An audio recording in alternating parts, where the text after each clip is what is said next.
What's going on, guys? You guys are tuning into the Night Crew podcast, where we break down life after dark. Tonight, we're talking about a law that can change self-defense forever in California, the AB 1333333, and the duty to retreat. Let's go! The nights are dark and full of terrors, but this is where we belong. When the streets are empty and the city sleeps, we keep watch, we keep moving, we keep the lights on. Welcome to the Night Crew, where the world slows down, but the stories never stop. Stay sharp, stay ready, and ride with us till dawn.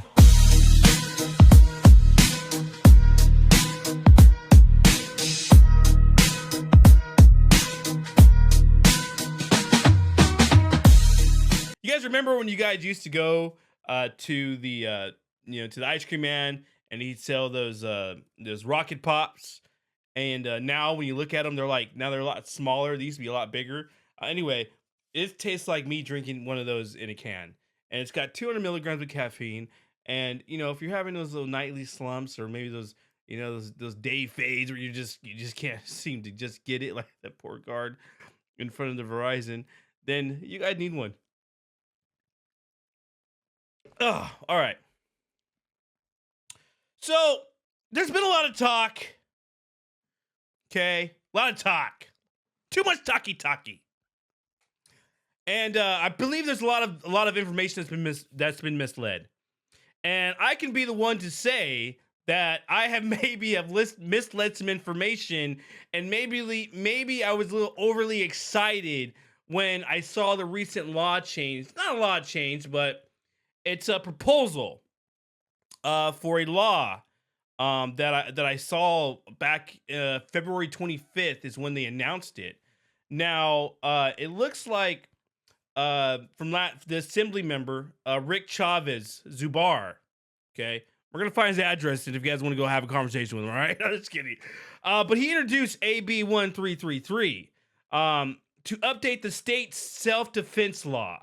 The legislation explicitly clarifies that Californians must avoid resorting to fatal actions when they have the opportunity to de-escalate or disengage from a conflict outside their home with the aim of preventing violent confrontations.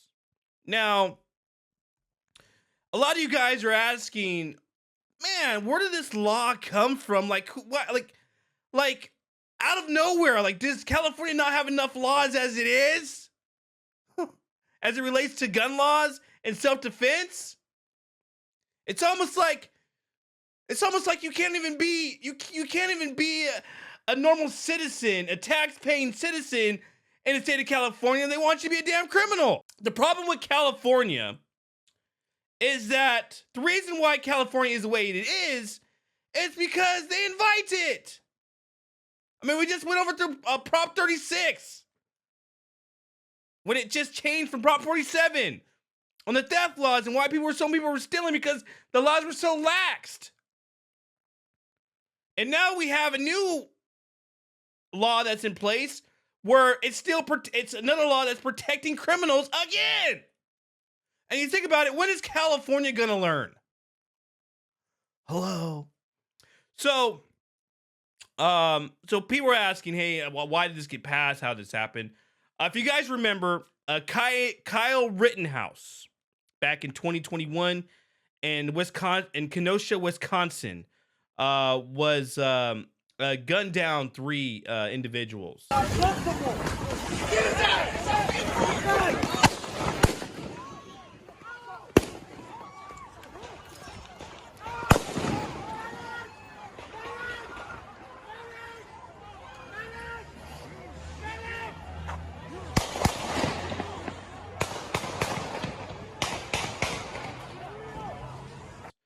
And he felt that his life was in jeopardy. He could not safely remove himself from the situation.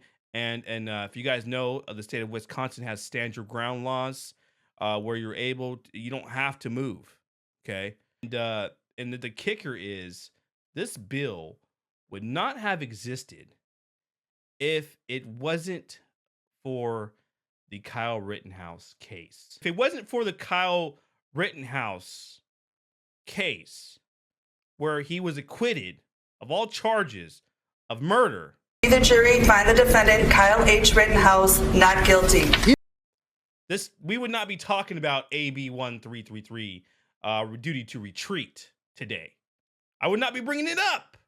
I'd be working on my other podcast that I have to be dropping this Thursday. So in Wisconsin, he claimed self-defense, and the jury found him not guilty. They said that he was being attacked. He didn't fire first, and he used deadly force only when he believed his life was in danger. Okay, here's the thing. His ability to claim self-defense was based on the fact that he had no legal duty to retreat. In Wisconsin, there's that stand your ground law, and the case had sparked outrage. If you guys remember, it was all over the internet. And now California lawmakers want to make sure something like this does not happen again. And the reason why this duty to retreat is you have a lot of people now that are asking for CCW permits. Now you got a lot of people concealed carrying in California. If we believe this to be that California was once a blue state, democratic state, hippies, a bunch of peace. Now you start seeing the crimes are starting to occur. People want to protect themselves, and it just continues and continues to just get worse and worse and worse. And now people are afraid for their lives. Now you got more people applying for firearms. Now you got people that most of the homes in California now there's a gun. Someone owns a gun in a house. So to prevent gun owners now, all the new gun owners out there, to prevent them from turning this into a self-defense case, California wants to intervene before any of that crazy crap happens. Okay? And now I get it. All right. I'm playing devil's advocate here. And do I agree with it? No. But do I see where they're getting at? Slightly, yes. Okay. The state of California does not trust Californians. Wow. And if you guys remember, there was another case, the Go Brandon case. You guys remember the Go Brandon case? I love the guy. That guy in I believe was in his name was it was a Marine veteran, James Kilcer. He had stopped it. You guys remember he had stopped an attempted robbery in Yuma,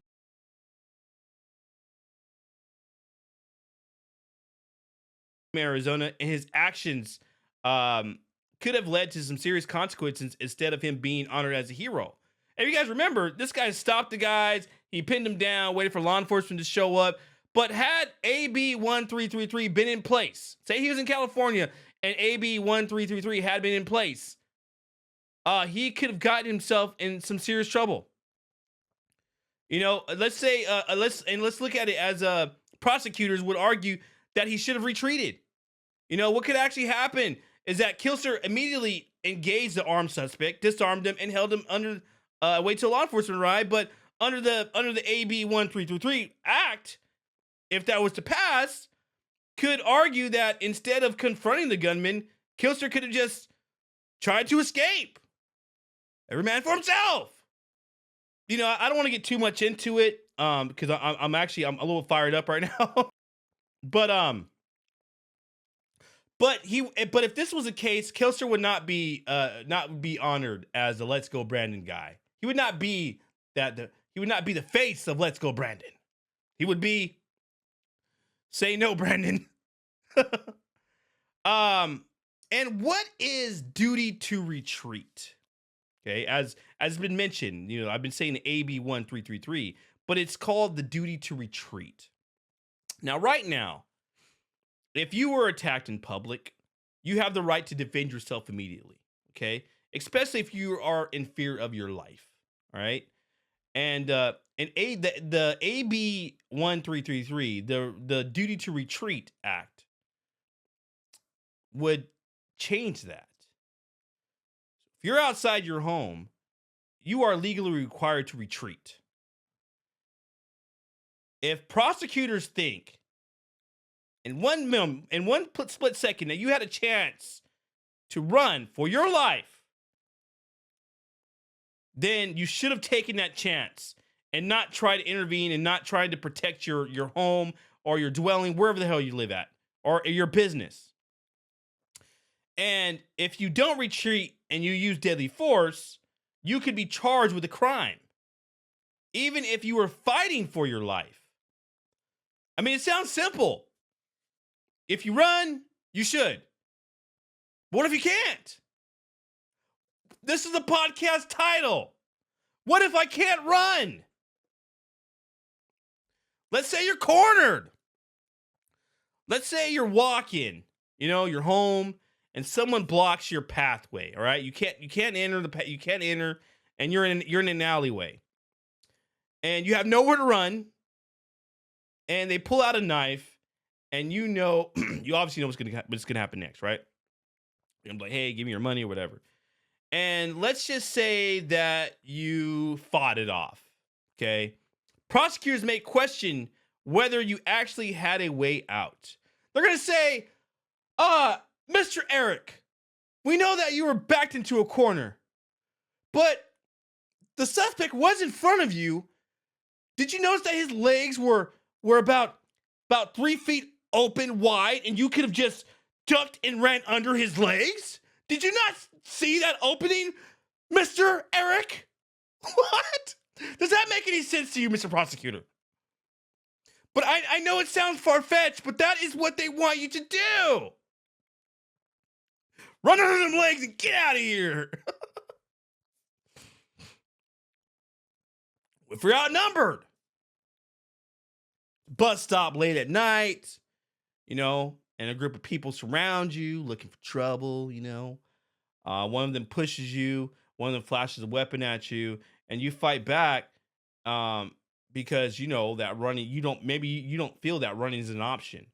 Under this new proposed bill, prosecutors could argue that you should have tried to run away.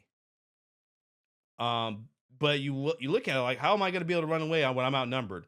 He's like, well, you ever watch football? The juke thing. You could have done that, sir. I don't know why you didn't do that. I don't know why you couldn't have done that. You couldn't just did a couple 1-2 shuffles and then out. No, you couldn't do that. Oh wow, should have learned. And I don't know if you guys ever been in a position where you've been surrounded and you had to fight your way out of it. But I've been in positions where I had to fight my way out of it. And what would have been the difference of me running? They're going to chase me anyway. What happens if I fall? They get on top of me. Am I in a peril? Is there still a way for me to get up? Okay, you have to be able to, if this happens to you, you have to be able to articulate why you had to use force. Okay. And I'm telling you guys, it's not that I'm telling you guys that, hey, you guys can't do this anymore. This is not, I'm not saying that you can't defend yourself. I'm saying that the state is trying to make it harder for you to defend yourself. They don't want you to defend yourself. They want to discourage you from defending yourself. It's unfortunate, but that's just what they want. Now, let's say you're a business owner, okay? And and you're facing a robbery. You own a convenience store. It's late at night. Someone walks in with a gun and is demanding cash. And right now, if you felt that your life was in danger and you had an opportunity, you could use deadly force to defend yourself and your business. If under the AB 333 law, the proposed law, what prosecutors could argue that you should have tried to escape or hide instead of defending yourself. Lay on your back. Let them have it. Let me take it. Instead of focusing on surviving, now you have to think, will I go to jail for protecting my business? And that is so uncomfortable for anyone to have to go through. If I do this, if I defend myself, if I pull out my firearm because I'm in a peril, if I feel like this guy's gonna kill me and I defend myself, could I get arrested? It's confusing. This law is discouraging you from protecting yourself, your business, your loved ones, your friends. They don't want you intervening. Okay, they don't want you. They don't want any more heroes. They don't want any more Rittenhouses. Let me tell you guys about Rittenhouse. Okay. Now, I was on the fence with Rittenhouse because I am a gun owner, and because I'm a gun owner, I was thinking to myself, wow, what if I was trying to protect the city that I lived in from these looters and these criminals, and these guys are breaking into a store, and I feel like as a civilian that I need to protect my city, and you go and protect your city, and you go and pound some metal in 3 guys, and you get off of it. It makes you think, was it worth it? Kyle Rittenhouse says in a tweet, I'm going to be in California to defend gun owners. I'm going to bat against the AB 1333. Kyle Rittenhouse, you don't even live in California.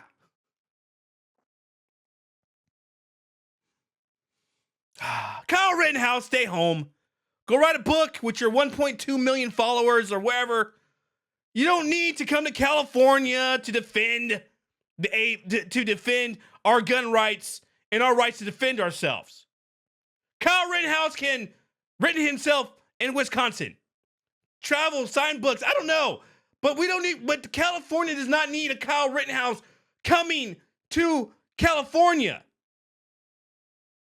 to stand up for gun owners and people trying to defend their business. We don't need Kyle Rittenhouse right now. Or now, not ever. We don't need you. I feel that if Kyle Rittenhouse comes to California, he's going to make matters worse. Okay? People in California, a lot of people in California don't like him. People everywhere don't like him. And the fact that he wants to come over here to go to a hearing to defend those business owners and myself and all those out there, yeah, I'm good. California wants to change the self-defense laws, you know? They want to address the justifiability of homicide in certain situations, okay? And they want to eliminate in certain circumstances under which homicide is considered justifiable, including defense of habitation or property, and seeks to clarify situations where homicide is not justifiable, such as using excessive force in self-defense. Okay, I mean, we look at we can go back and look at the situation from New York, where there's another Marine vet. There's a guy wielding a knife, you know, trying to stab people, and he goes out there and he chokes the guy out and ultimately fatally kills him. And everyone hated him. Every black person in America hated him. I thought he was great, heroic.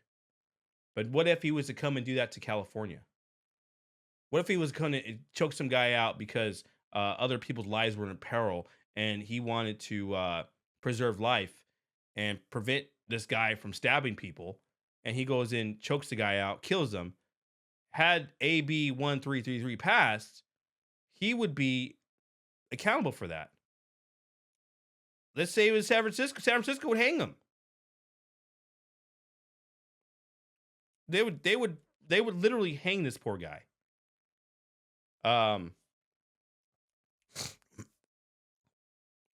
So is it your duty to retreat? No. Should you retreat? No. And what do I think about this as it relates to private security? Private security is going to be a lot more stricter if this law passes. Um, those working in the private sector will have issues as it relates to new changes. Now let's talk about armed security officers. Now, because this law could completely change on how we do our jobs, um, armed security and the use of force under the AB 1333. If you're a licensed armed guard, we already operate under these strict laws. Okay, they basically, if you guys have gone through firearms training, they basically tell you 100 billion times not to use your firearm. Okay, and they have this, we also have this strict use of force policy. Okay, we have to be in apparel. We have to be, if we cannot safely remove ourselves from the situation, we can use force, the amount of force necessary to get ourselves out of there. Okay, we're already experiencing AB 1333 in the private sector. Okay. So let's say, but now for this, it makes it more riskier for guards. Okay, if you suspect, if a suspect threatens you with a weapon, okay, you may have to prove that you had no other option to retreat before engaging. Even if you're actively protecting a business or a private property, prosecutors could argue that you should have left and fled instead of using force. Okay, this law could increase liability for security officers and employers, myself and you. Meaning companies might restrict on how and when we engage threats. Okay, we see enough security guards out there doing dumb stuff, but now if this law passes, we may be subject to more red tape.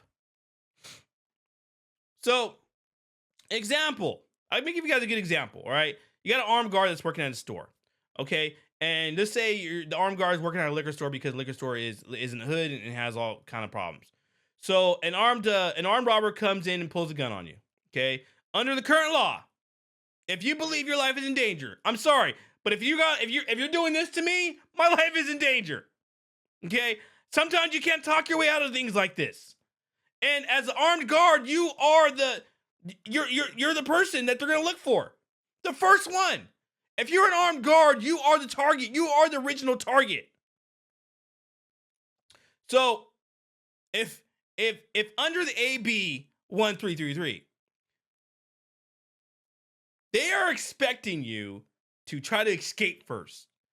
Just stop, drop, and roll out of the door and tell the business owner, I know you hired us for a job, but unfortunately, under this law, they discourage us to use force, so I'm going to just will my own self out, if that's okay with you.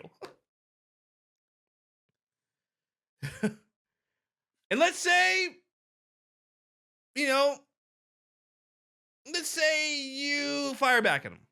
Okay. You could end up facing legal scrutiny instead of being seen as the protector of the life and others. A hero. But the last time there was, I believe, to be a hero in LA, a guy running around with a knife, stabbed a kid. The armed guard was there, present. He went there and he fired a couple rounds, ended up fatally killing him, and no one talks about it. He was not praised for what he did. They just looked down like company, an armed security officer in uniform, then comes across this suspect, confronts him. Early accounts has the officer attempting to de-escalate the situation and moved to a baton when the suspect continued advancing on him, possessing a large kitchen knife. The suspect continues his movement towards the officer. The officer then arms himself with his pistol and fires, we believe, one time, maybe as many as two times. Again, very. But had a law enforcement officer or Brandon do the same exact thing, you know, the guard, they would be praised. But the guard wasn't praised.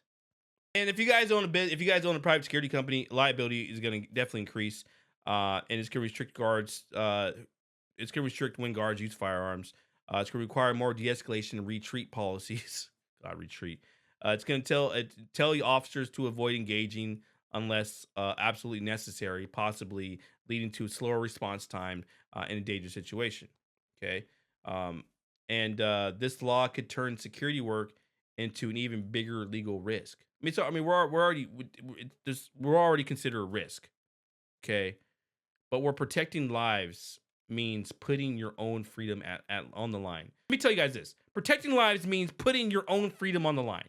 Okay, if you go and protect someone and you did just that, protected them, you saved a life, they could say, "Oh man, we're gonna have to arrest you guys. We're gonna have to arrest you. You didn't safely remove yourself from the situation. Little Jimmy got shot in the leg, and had you not engaged, little Jimmy wouldn't have got shot in the leg. We're gonna arrest you."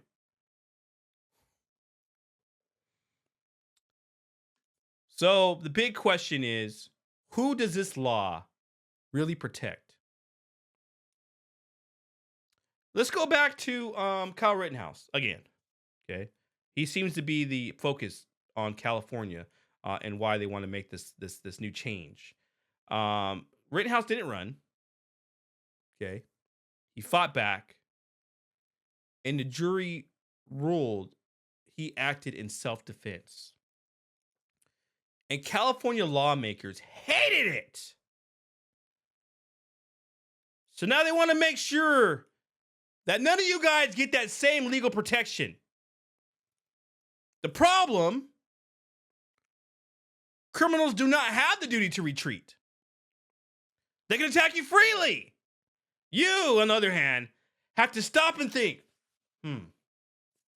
if I do this, am I going to get arrested? I don't know. I'm so scared. I'm so scared if I'm going to get arrested. I'm going to lose my kid. Oh, God. Yes! You're going to be sitting there stopping and thinking, do I have a way out? You're sitting there looking at every access point to see if there's a way for you to get out, or can you use deadly force right then and there? My final thought with you guys is, will you guys be forced to hesitate if this law passes and you guys have an opportunity to fight or flight? And the law puts burdens on victims to prove they had no other choice. So if this law passes and someone comes inside your home and you have an open window to your left and you don't take that window to the left and you decide to defend your home or your business or your property, you could be liable for that. And it ignores real life situations where running is not an option. Okay. If you can make people hesitate when they need to act fast, hesitation could be the difference between life and death. I truly believe that to be true. And I hope that you guys agree with me. And so I don't know what you guys think. You know, does the AB 1333 right to retreat make you safer? Does it make surviving a crime even harder? I would love to hear what you guys have to say. You guys can drop your guys' comment on the bottom. I'd love to just hear what you guys have to say regarding this. It's one of those things where where there's enough red tape when it comes to security, and there's enough red tape when it comes to private citizens and business owners as it relates to self-defense laws. Okay. I truly believe that CCW holders are going to be it's going to be impossible for a CCW holder to ever engage himself in an altercation where he has to remove him or her has to remove their firearm. Okay, they're making it that much harder for CCW holders to carry. And I was going to go back and reapply for my CCW again. And I said, for what? More money? More red tape? So if you guys are CCW holders, and this law happens to pass, and I don't know, we think, is it going to pass? California, Democratic? Maybe, could be, possibly. Or are gun owners tired of the crime, and can we encourage those out there to not allow this law to pass? But I believe that California is going to make it. They're going to really press on the Kyle Rittenhouse case. Okay, I didn't agree with it, but it is what it is. He lives in Wisconsin, Kenosha, Wisconsin. Their law is a little bit different out there. California, no way in hell would I ever subject myself to walking around with a damn rifle and just offing some and just dumping some rounds at some people. Sorry, just can't. It's one of those things where you didn't need to do that. But hey, I can't say that. I can't agree with him because I don't want to agree with him because I really want to protect California and their laws, and I want to educate as many people as I can. And if this was informative to you guys, please like, share, subscribe. So anyway, guys, it's been real. Let me know what you guys think. There's so much writing on this, and there's so much information being pulled out. I had to actually sit down and really focus and look at stuff here and see, okay, is this gonna work? All right, okay, great. All right, guys, this has been real. I hope you guys enjoyed this podcast. I tried to make it. I'm trying to make this, trying to cut it quick as I can. Definitely not cycled for this, but I wanted to just help encourage, and I just want to help educate those out there that may not know. A lot of confusion out there. I might have confused some of you guys, so this is my way of providing some where it's not so confusing anymore for anybody. I don't know, but for the nights are dark and full of terror.